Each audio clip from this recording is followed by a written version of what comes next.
아멘. 여러분 반갑습니다. 오늘 날씨가 너무 덥네요. 그죠? 그렇지만 교회 오니까 너무 시원해갖고 너무 격려가 되었습니다. 그리고 오늘 특별히 우리 임타화 형제가 성찬해줘서 너무 감사했어요. 정말 교만하면 안 되겠구나 라는 거를 느낄 수 있는 성찬의 시간이었고요. 이 성찬의 시간을 통해서 정말 우리의 마음을 더욱더 하나님께 드려야 하고 내 힘과 내 능력을 의지하는 게 얼마나 어리석은지에 대해서 다시 한번 이렇게 볼 수 있어서 너무 좋은 성찬 메시지였습니다. 오늘 그런 성찬 메시지를 듣고 오늘 이 주일 설교 제목이 저는 마음이라는 주제를 갖고 여러분과 이야기를 좀 나누고 싶습니다. 여러분 이 시대를 살아가면서 우리는 챙겨야 할 게 참 많지 않습니까? 챙기지 못해서 곤란함을 느낀 적 있습니까 혹시? 어려움을? 저는 차키를 꼭 챙겨야 하거든요. 근데 차키를 그래서 저희가 28층에 살기 때문에 차키를 못 잡으면 다시 또 올라가야 돼. 막 너무 덥고 너무 짜증이 나더라고요. 뿐만 아니라 또 가려고 하면은 또 핸드폰도 챙겨야 하고. 그래서 늘 제 아내가 내 핸드폰 막 챙길 때 있고, 때로는 어디 제가 이제 서울에 자주 가니까 핸드폰을 가져가면 충전기도 가져가야 하고 가져갈 게 너무 많아. 그래서 충전기도 한 개가 아니라 한 3개 정도를 가져가야 돼. 노트북 챙겨야 하고 뭐 아이패드 해야 하고 뭐 이렇게 챙겨가야 하잖아요. 그러면 뭘 챙기다 뭘 안 챙겨서 너무 곤란함을 느낄 때도 있거든요. 그래서 이렇듯 우리가 21세기를 살아가면서 이 대한민국에서 살아가면서 우리 챙겨야 할 게 많습니다. 뿐만 아니라 우리의 물건뿐만 아니라 우리가 가정의 수많은 대소사도 챙겨야 돼요. 때론 우리 부모님의 또 장인과 장인 어른의 또 생신도 챙겨야 하고, 그래서 못 챙겨서 또 곤란함을 느낀 적이 있잖아요. 분명히 달력에 체크해 놨는데도 불구하고 너무 바쁘다 보니까 오늘이 며칠인지를 모른 거야. 그래서 딱 봤더니 지난 거야. 너무 당혹스러워가지고 정말 힘든 적도 있고, 이렇게 축복도 많이 받아서 얻은 게 많아서 사실은 챙겨야 할 게 많지만 뿐만 아니라 그 챙겨함을 통해서 우리는 혼란스러울 때도 참 있습니다. 근데 그런 삶을 살아가고 있는 가운데 저희 장인어른이 저한테 항상 메일로 가끔 기사를 써서 저한테 보내줘요. 근데 저번 주에 저에게 보내주신 게 뭐였냐면은 마음을 챙기세요 라는 글을 저한테 보내주셨어요. 그 전반적인 내용은 뭐였냐면 우리가 마음을 챙기지 않았었을 때 사실 오는 공허함과 또 외로움과 분노와 또 정말 이렇게 혼란스러움에 대해서 이야기를 나누고 있었습니다. 그래서 거기에서 뭐라고 했었냐면 우리의 마음을 챙기기 위해서 가장 중요한 것 중에 하나가 뭐냐면 감사한 것 5가지를 적어보라는 것이었어요. 근데 저는 그 이야기, 그 글을 읽으면서 저한테 많이 울림이 있었습니다. 내가 수많은 것들을 챙겨야 돼. 내 아이들, 내 딸. 지금 또 딸은 미국 ICMC에 가가지고 컨퍼런스를 하고 있는데 얘가 감기가 걸렸다는 거예요. 목소리도 이상하고, 근데 감기약도 안 가져갔는데. 근데 문자를 해도 답도 안 하고, 그래서 아내가 넌 살아있는 거니 죽어있는 거니 라고 얘기해서 자기 살아있다고 얘기했는데, 딸도 챙겨야 하고 또 군대에 있는 아들도 챙겨야 하고 너무 챙겨야 할 게 많은 거야. 또 교회에서 수많은 형제 자매를 만나서 그들이 영적으로 어떻게 지내고 있는지도 또 챙겨야 하잖아요. 수많은 것들을 챙겨야 하기 때문에 어수선할 때가 있습니다. 근데 정말 중요한 건 나의 마음을 챙기고 있는지. 어쩌면 오늘 이 시간 여러분은 여러분의 마음을 챙기고 있습니까? 이 마음을 챙기지 않았었을 때 우리는 굉장히 어수선해지고 내가 원하지 않은 삶을 살아가게 되어집니다. 최근에 저는 한 몇 주 동안 어떤 어려움이 저에게 좀 있었어요. 그래서 그 어려움을 좀 겪으면서 제 마음이 너무 쉽게 오르락 내리락 하는 거예요. 조금 좋아지면 와 이랬다가 조금 안 좋으면 와 이러면서 막 이렇게 낙담이 많이 되어지더라고요. 근데 사실은 제가 그때마다 반응했던 게 뭐냐면, 왜 저 사람은 저러지? 왜 이 사람은 이럴까? 왜 우리의 상황은 이렇게밖에 되지 않는 거지? 하면서 주변 사람들과 나에게 아픔을, 어려움을 또 탐탁지 않은 상황과 어려움을 주는 사람들에 대해서 너무 쉽게 판단하는 모습을 보게 되어집니다. 우리는 우리 삶에 어려움을 당하게 되면 너무 쉽게 다른 사람을 판단하는 우리 자신을 볼 수 있게 되어집니다. 근데 성경은 우리가 다른 사람을 판단하지 말라고 이야기하고 있어요. 그리고 우리의 마음을 살펴보라고 얘기하고 있습니다. 왜 그런 상황이 생겼었을 때 나는 왜 이렇게 어려움을 느끼지? 근데 정말 그런 것 같아요. 똑같은 어려움을 당했는데, 어려움이 똑같았는데, 저는 너무 낙담이 돼서, 아무것도 안 하고 싶고 멍하게 있었는데, 어떠한 형제는 그 이야기를 듣고 나서 자기는 하나님이 더 놀라운 역사를 이루실 거라고 이야기를 나누더라고요. 이것이 똑같은 상황인 소식을 들었는데도 불구하고 누구는 저 같은 사람은 낙담되어지고 하나님 왜 이럽니까 하면서 불평하고 정말 이렇게 내 상처에 빠져 있는 저를 보았는데 그 형제는 오히려 그 상황을 통해서 하나님이 놀라운 역사를 하실 거라는 이야기를 들으면서 너무 큰 도전이 되었어요. 그래서 그 형제가 이야기한 게 뭐냐면 믿음은 선택이라고. 우리가 우리의 감정을 따라갈 것인지 아니면 하나님께 맡기고 하나님이 놀라운 역사를 이루실 건지는 우리의 선택에 의한 것이라고. 그래서 제가 바라보면서 왜 나는 믿음을 선택하지 못했을까? 바로 그 이유는 내가 내 마음을 챙기지 않았기 때문에 너무나 분주하게 많은 것을 해가면서 마음을 챙기지 못했던 거죠. 그래서 수많은 상황에 대해서 반응하기에 급급했고 해야 할 것들에 대해서 초조하게 열심히 달려온 결과가 바로 너무 쉽게 주변에 의해서 휘둘려지는 저 자신을 보게 되었습니다. 이것을 통해서 제가 깨달은 것은 정말 우리가 얼마만큼 자기 인식에 대해서 둔하고 주변을 판단하는 데 얼마나 빠른지를 보게 되어지는 거죠. 하나님은 우리에게 하나님을 바라보고 나 자신을 바라보면서 성장하고 하나님의 것을 가져가기를 원하고 있습니다. 우리 함께 말씀을 보도록 하겠습니다. 시편 4장 4절입니다. 너희는 분노하여도 죄짓지 말아라. 잠자리에 누워 마음 깊이 반성하면서 눈물을 흘려라. 저는 이 구절이 저에게 굉장히 큰 도전이었습니다. 너희는 분노하여도 죄짓지 말라고. 그래서 제가 여기까지는 받아들일 수 있었던 것 같아요. 분노해도 화가 나더라도 죄까지 짓지 말자. 그래서 집에 가서 잠자리에 누워서는 제가 해야 하는 게 뭐냐면 왜 이 사람이 나한테 이렇게 화가 났을까? 이 사람이 나한테 왜 이렇게 무례했을까? 왜 이런 상황이 왔을까? 정리하는 시간이 필요하다고 저는 생각했는데 여기서 뭐냐면 잠자리에 누워 마음을 깊이 반성하라고.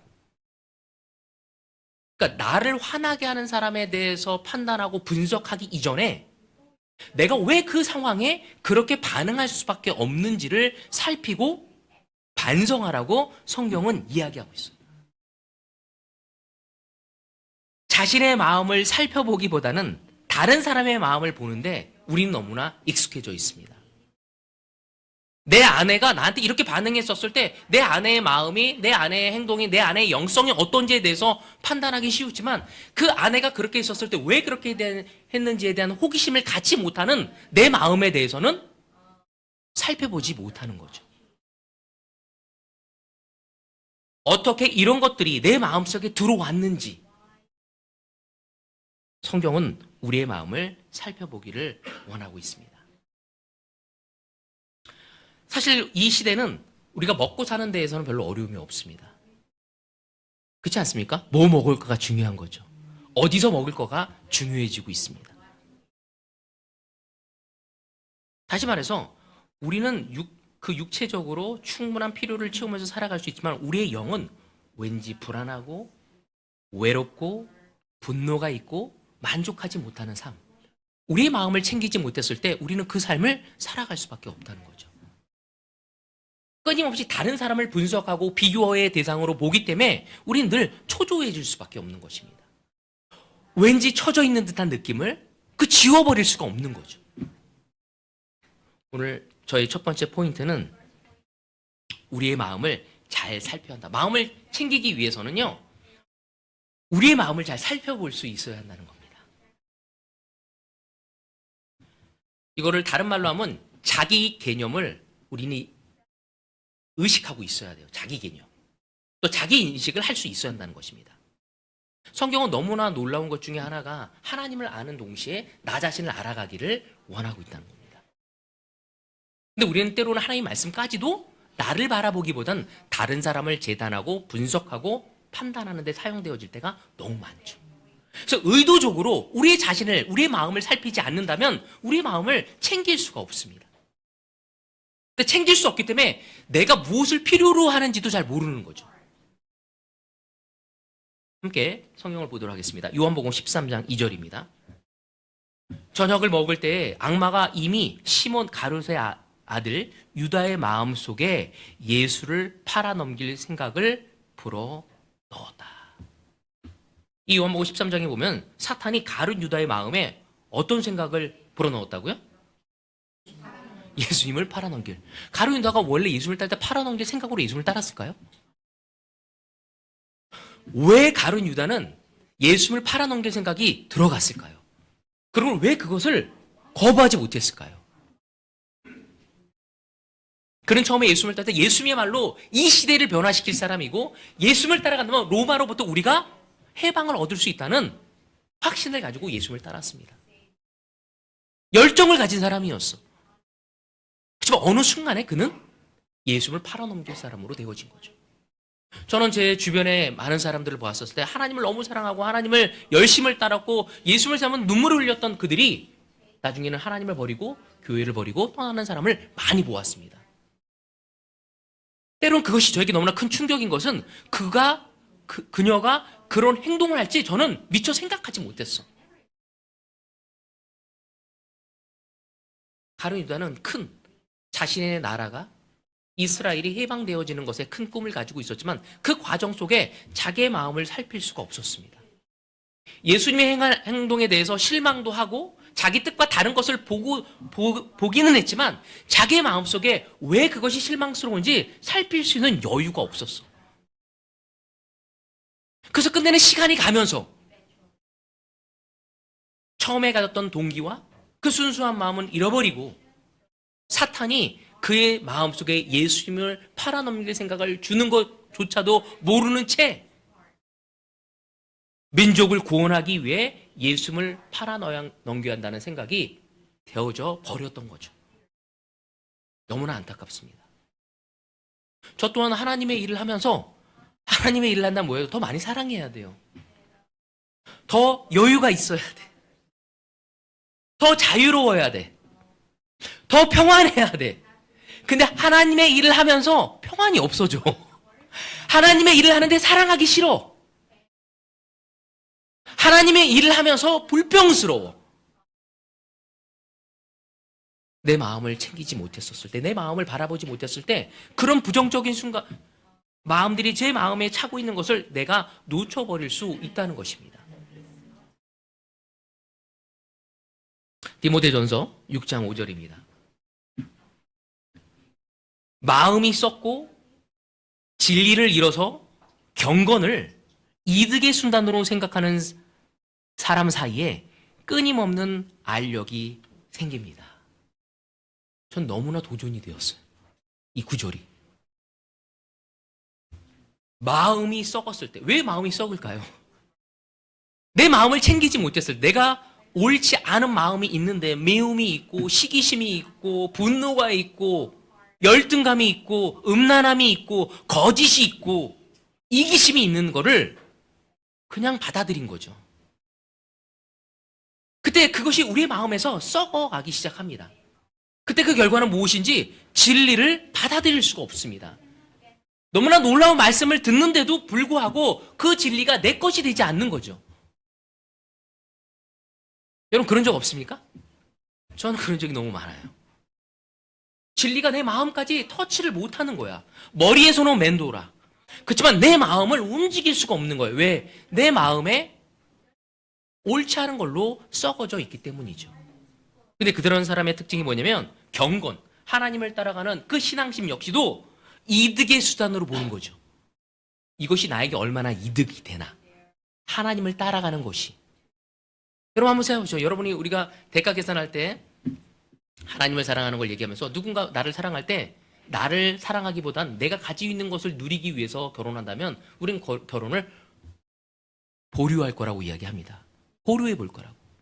있는 나 그대로를 사랑해 주길 원하지 않습니까? 우리는 그렇게 하나님을 사랑하기로 결정했고 하나님도 우리를 그렇게 사랑하기로 결정했지만 어느 순간부터 하나님을 따라가는 부분에 있어서도 나에게 얼마나 이득이 되는지, 나에게 맞는 교회와 나에게 맞는 사람을 찾아 돌아다니는 우리의 모습을 볼 수 있습니다. 우린 처음부터 그렇게 되어 있지는 않죠. 오히려 시간이 갈수록 내 마음속에 옳지 않은 것을 방치했었을 때, 우리 마음을 챙기지 않았었을 때, 우리 마음을 살펴보지 않았었을 때 우리는 그 경건까지도 우리의 이득의 수단으로 바라보는 사람으로 전락하게 되어집니다. 근데 제 마음이 그런 걸 보게 돼요. 이 결과가 나에게 얼마나 이득이 있지? 내가 이 형제를 돕는데 얼마나 나한테 이득이 있지? 내가 이 형제 아무리 도와줘도 이 형제 나한테 태도를 갖는데? 둘 만나야겠다. 그러한 것이 나에게 직접 이렇게 와닿는데 나도 모르게 그렇게 내 몸이 그렇게 가고 있는 모습을 보게 되어지는 거죠. 아, 내 마음에 옳지 않은 것이 있구나. 내 마음을 너무 다른 사람을 다른 것을 챙기니라 정말 중요한 하나님 말씀에서 우리 마음이 중요하다고 얘기했는데 내 마음을 챙기지 않았구나. 여러분, 우리의 배우자에 대해서, 우리 아이에 대해서도 우리 마음을 챙기지 않을 때 우리는 당연시 여기게 되어집니다. 근데 정말 없어졌을 때 그게 소중한 건지를 알게 되어지는 거죠.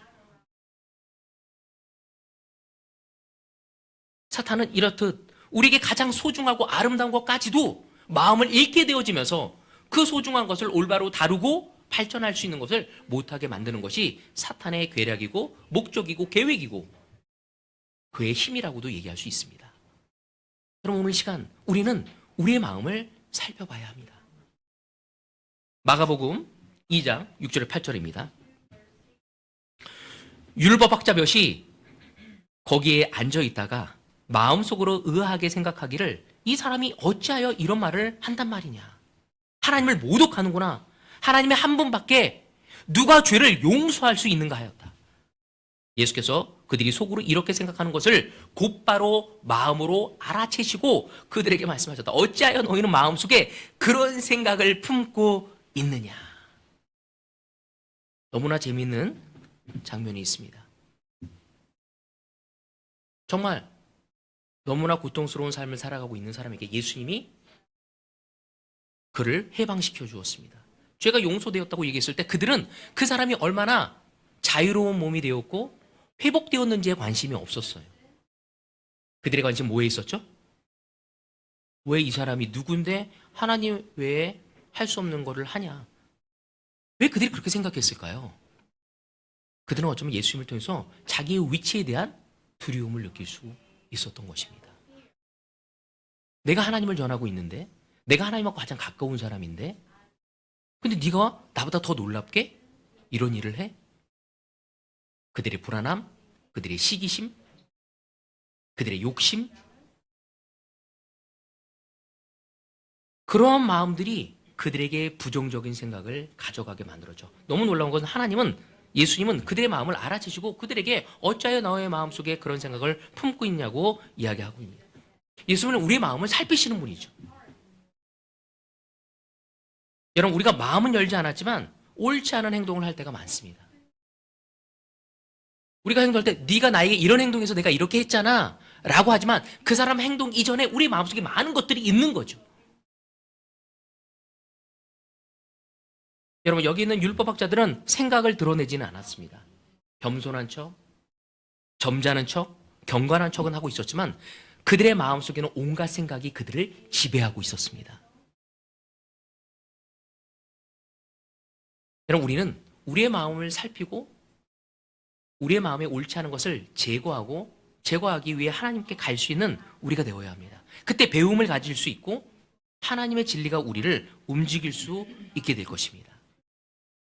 율법학자, 하나님의 말씀을 잘 아는 사람이었지만 그들은 그 율법이 오히려 그들을 더 하나님과 멀어지게 하고 예수님, 하나님의 아들조차도 거부하게 만들고 대적하는 관계가 되어져 버린 거죠. 여러분 우리 마음속에 수많은 것들이 들어와서 우리를 휘젓고 다니고를 허락하지 않기를 바라고 싶습니다. 그러기 위해서는 우리는 우리의 마음을 살펴봐야 합니다. 환경에 다른 사람이 나에게 주는 것들도 우리가 무의식적으로 그것을 판단하고 느끼고 분석하겠지만 우리는 의도적으로 그렇게 되어지는 나 자신을 바라보면서 내가 누구인지 왜 그렇게밖에 할 수 없는지를 살펴볼 수 있는 우리가 되어질 때 그때 비로소 성령이 놀라운 역사를 이룰 수 있게 되어지는 거죠.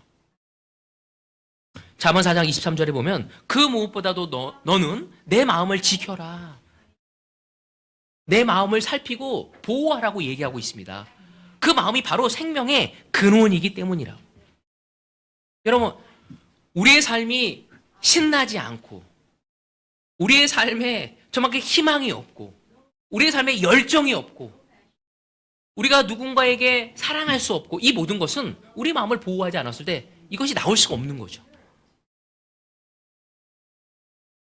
우리 몸에 마음이 뭔가 답답하고 지루하고 외롭고 불안함을 느꼈을 때 우리의 마음을 살펴봐야 합니다. 그리고 하나님으로부터 우리는 은혜를 걷어갈 수 있어야 합니다. 마음을 지키지 않을 때 우리의 생명의 삶이 멈추고 말 것입니다. 우리 인정합니다. 우리의 마음이 얼마만큼 나약한지 또 쉽게 상처를 받는지 다른 사람의 눈빛에 다른 사람의 말투에 어떤 나를 대하는 태도에 이런 것을 통해서 우리는 쉽게 상처받고 판단하는 것이 우리라는 거죠. 바로 그러기에 마음이 쉽게 상처를 받고 쉽게 어떤 문제에 의해서 움직여지는 것이 우리 마음이기 때문에 수시로 우리의 마음을 살펴보고 우리 마음을 더 순결하고 강하게 훈련할 수 있는 우리가 될 수 있어야 합니다. 여러분, 너무나 바쁠 겁니다. 직장도 바쁠 것이고 여러분이 하나님께 받은 축복의 관계들도 지켜나가야 할 것입니다. 하지만 그 모든 것을 하기 이전에 여러분의 마음을 살펴보십시오. 자기 인식이 되어지지 않는다면 우리는 성장하기가 어렵습니다. 자기 개념이 올바로 정립되어지지 않은 사람은 하나님의 변화를 가져갈 수 없습니다. 하나님은 우리가 올바른 인식 속에서 주님과 함께 동행하기를 바라고 계십니다. 저는 이 구절을 보면서 제가 무엇을 다시 해야 할지를 알게 되었습니다.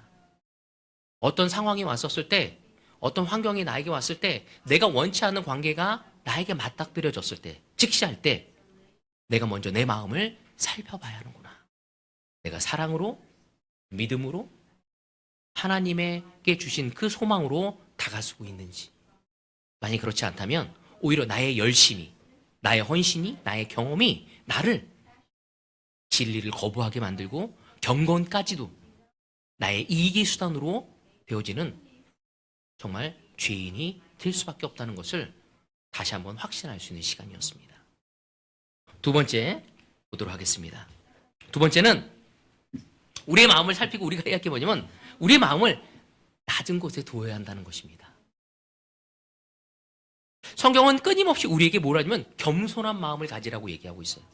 그러면서 어떤 사람을 높이시냐면 어린아이 같은 마음을 얘기하시죠. 순수하고 있는 그대를 보이고 그리고 그것을 용서받았을 때 또 순수하게 나아갈 수 있는 아이들. 겸손하지 않을 때 우리는 그런 자세를 가져가기가 어렵습니다. 그 겸손함은 우리 마음을 살피지 않을 때 결코 가져갈 수 없습니다. 자, 로마서 12장 16절입니다. 이 구절도 저에게 이제 말씀을 준비하면서 도전이 됐는데 서로 한 마음이 되고 교만한 마음을 품지 말고 비천한 사람들과 함께 사귀고 스스로 지혜가 있는 채 하지 마십시오. 여러분, 우리가 교만한 마음을 가지면 결코 서로가 한 마음이 될 수가 없습니다. 내가 지혜롭다고 생각하고 내가 많은 것을 안다고 생각했을 때 우리는 비천한 사람, 나보다 못한 사람에게 가서 사귀고자 하지 않습니다. 교만하게 대할 수밖에 없는 거죠. 하나님은 우리가 우리의 마음을 낮은 곳에 둘 때, 겸손한 마음을 가질 때 비로소 한 마음이 되어지고 그리고 교만한 마음을 버리고 우리보다 나약한 사람들, 허약한 사람들을 돌봐줄 수 있고 지혜로운 채 하지 않을 수 있음을 이야기하고 있습니다. 여러분, 우리의 마음을 높게 두었을 때 우린 다른 사람을 무시할 수밖에 없어요. 몰라서 그래, 넌. 근데 하나님이 하실 수 있는 것을 우리가 모르는 거죠. 그래서 내가 가지고 있는 지식과 내가 가지고 있는 경험과 내가 가지고 있는 지혜가 전부인 양 생각하며 우리는 판단을 내리려고 합니다. 여러분, 겸손한 마음은 히브리어로 살펴보면 그 뜻이 뭐냐면 낮은 곳에 두게 하는 것이에요. 우리의 마음을. 더 나아가서는 히브리 말로는 우리를 비참할 정도의 마음을 가져가야 한다고 이야기하고 있습니다. 왜? 그때 비로소 하나님을 찾아가고 있기 때문이죠. 우리 하나님은 낮은 곳에 계신다고 얘기하고 있어요. 근데 우린 낮아지기 싫어하거든요. 우리가 낮아졌을 때 그때 비로소 주님을 만나서 걸어갈 수 있게 되어집니다. 여러분 한번 보세요. 여러분 제자가 됐을 때 어떨 때 제자가 됐나요? 제자대로 결정했나요? 내가 얼마나 죄가 많은지, 내가 얼마나 어리석은지, 내가 할 수 있는 게 얼마나 없는지 알 때 우린 비로소 예수님이 내 삶의 주인이라는 것에 기쁨을 갖습니다. 근데 서역 공부하면서도 반응하지 않는 사람들은 계속 자기를 의지하는 사람들이에요. 이 자리에 앉아있는 사람은 예수님에게 겸손함으로 결정한 거예요. 고린도에 나온 그 말씀을 받아들인 거죠. 하나님의 어리석음이 인간의 강함보다 강하다고. 우린 그 말을 알고 있기 때문에 우리는 하나님을 더욱 의지하기로 결정한 것입니다. 여러분, 우리의 마음을 살피고 그리고 우리의 옳지 않은 것을 제거한 다음에 우리는 겸손한 곳에 우리 마음을 둬야 합니다. 자, 시편에 보면 이런 말씀이 있습니다. 내 영혼이 잠잠히 하나님만을 기다림은 나의 구원이 그에게서만 나오기 때문이다. 내 영혼아 잠잠히 하나님만 기다려라. 내 희망은 오직 하나님에만 있다. 여러분 정말 그렇게 생각하십니까? 진짜 희망이 하나님만에게만 있습니까? 저는 저에게 볼 때 말은 입으로는 우리에게 하나님에게 희망이 있었는데 희망이 하나님에게 있지 않고요. 제 능력, 제 체력, 제 주변에 있는 상황, 현실, 나에게 힘이 될 수 있는 사람, 이런 것에 더 가 있는 제 마음을 보게 되어집니다. 하나님은 끊임없이 하나님에게 희망을 두기를 원하고 있습니다. 하나님에게 희망을 둔 사람의 특징은 상황에, 환경에 우리의 감정과 능력이 휘둘리지 않는다는 거죠. 제가 했잖아. 똑같은 상황을 맞는데 어떤 형제, 저는 한숨을 쉬면서 하나님 하면서 막 눈물이 나고 정말 이렇게 실어증에 걸린 것처럼 멍해져 있는데 그 형제랑 똑같은 상황을 맞이하고 너무 힘들었대요. 근데 하나님이 이 상황을 통해서 놀라운 역사를 이루실 거라고. 너무 도전이 되었어요.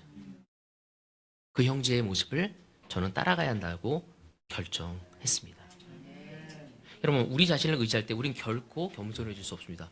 야, 내가 말한 게 맞는데 왜 네가 그렇게 반응해?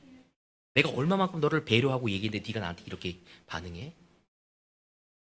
하나님이 더 어떻게 하실지 우리는 기대하지 않을 때, 우리가 최선을 쏟아부은 것에서 우리가 원하는 결과 나오지 않을 때 불평하고 체념하고 쓴 마음을 가져가게 되죠.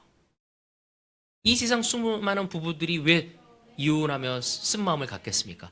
자기 나름대로 최선을 다했기 때문에 그런 결과를 가져가는 거고, 그래서 그들의 입에는 우린 더 미워하기 전에 이혼해야 돼. 왜? 최선을 다했다는 거거든요. 왜? 그들의 희망은 그들의 힘과 능력과 지혜에서 오기 때문이죠. 근데 저는 여러분이 나중에 로마서를 보면 알겠지만 아브라함은 모든 희망이 사라질 때에도 자기는 하나님을 더 믿었다고 얘기하고 있습니다. 전 너무 도전이 되었어요. 왜? 희망이 하나님에게 있었기 때문에. 자기의 육체는 더 죽은 것 같았고 사라에게도 더 진짜 그 자궁이 죽은 것 같다고 이야기하지만 더 자기 믿었다고. 근데 저는 상황이 죽은 것 같았을 때 저도 죽는 것 같아. 상황이 조금 살아나니까 나도 살아가는 것 같아. 오늘 이 시간 우리의 마음을 챙기지 않는다면, 우리의 마음을 살피고 우리의 마음에 옳지 않은 것들을 제거하지 않는다면 하나님 앞에 우리는 겸손함을 가져갈 수 없습니다. 그 겸손함은 우리의 희망이 하나님에게 둘 수 있도록 하는 것입니다. 그때는 그의 삶은 발전하게 되고 성공하게 될 것이고 하나님의 것을 얻을 수 있을 것입니다. 인간적인 것을 의지할 때 비참할 수밖에 없어요. 오늘 우리 임태화 형제가 느부갓살레 왕에 대해서 얘기하지 않았습니까? 내가 만든 도성을 바라보아라. 여러분 그렇지 않습니까? 내가 만든 거를 막 바라보면서 기뻐하는 거야. 언제 무너질지 몰라요. 야, 내 근육을 봐. 내가 만든 거야. 언제 이 근육이 흐르는 물처럼 처질 줄 모릅니다. 내가 이루는 재산, 어느 순간에 밑빠진 도둑처럼 순간 모든 것이 다 날아갈 수 있습니다. 내가 이룬 관계들, 나의 헌신, 내 노력에 만든 나의 우정과 사랑, 여러분 쉽게 무너질 것입니다. 내가 키운 내 아이들, 장성한 내 아이들, 여러분에게 비수를 뽑을 겁니다.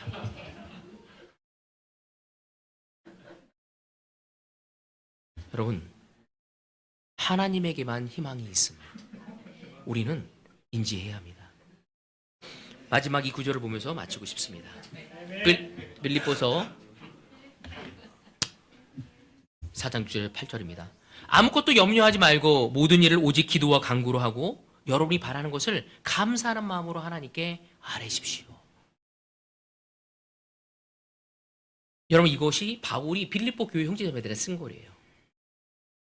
뭘 하기 위해서? 그들의 어려움, 그들이 겪는 그런 위기를 이겨나게 하기 위해서. 근데 바울이 지금 어디에 있죠? 감옥에 있어요. 감옥에 있는 그가 이들에게 이런 얘기를 하고 있는 거예요. 아무것도 염려하지 말고 모든 일을 기도와 간구로. 빌립보에 있는 형제자매보다 더 힘들고 어렵게 있는 상황 속에 있는 그가 이 이야기를 하고 있는 거죠. 여러분이 바라는 것을 감사하는 마음으로 하나님께 아뢰십시오. 그리하면 사람의 헤아림을 뛰어넘는 하나님의 평화가 여러분의 마음과 생각을 그리스도 예수 안에서 지켜줄 거라고. 여러분, 평화는, 내가 얻는 평화는 늘 불안할 수밖에 없습니다. 내가 만든 안정은 언제 무너질지 모릅니다. 하지만 하나님으로부터 온 평화와 그 안정감은 그 누구도 빼앗아갈 수 없는 것이죠. 그래서 그는 이런 얘기를 합니다. 마지막으로 형제자매 여러분, 무엇이든지 참된 것과 경건한 것과 옳은 것과 순결한 것과 사랑스러운 것과 명예로운 것과 덕이 되고 칭찬할 만한 것이 있으면 이 모든 것을 생각하십시오. 여러분, 요즘에 무엇을 생각합니까? 저는 이거를 생각했는데 다른 거를 너무 많이 생각하고 있었어. 불평스럽고 원망스럽고 짜증스럽고 불안하고 초조하고 이런 것들을 너무 많이 생각한 나머지 하나님이 제 마음을 이끌 수가 없는 거죠. 나 이러다가 도태되는 거 아니야? 나 이러다가 밀려나는 거 아니야? 나 이러다가 망가지는 거 아니야? 나 이러다 이도저도 되지 않는 거 아니야? 오히려 그 부정적인 생각은 우리가 해야 할 것들을 할 수 없게 만들어집니다.